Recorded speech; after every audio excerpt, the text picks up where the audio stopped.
Hello guys, in this video I'm going to show you how to add sound effects in the CapCut app. But before that, don't forget to subscribe, leave a comment down below, because at 10,000 subscribers I'm going to show you my whole YouTube revenue statistics and growth strategy. So without further ado, let's just jump right into it. First we have to open up the CapCut app.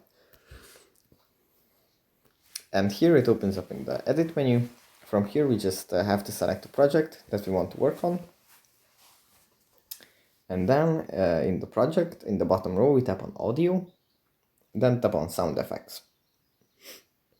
And here we have a lot of categories of sound effects: performance, sail, magic, transition, etc.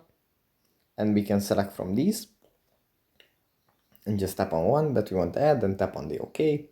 Or we can also search for sound effects. And yeah, that's pretty much it for this video. Hope it was helpful for you guys, and I'll see you in the next one. Bye.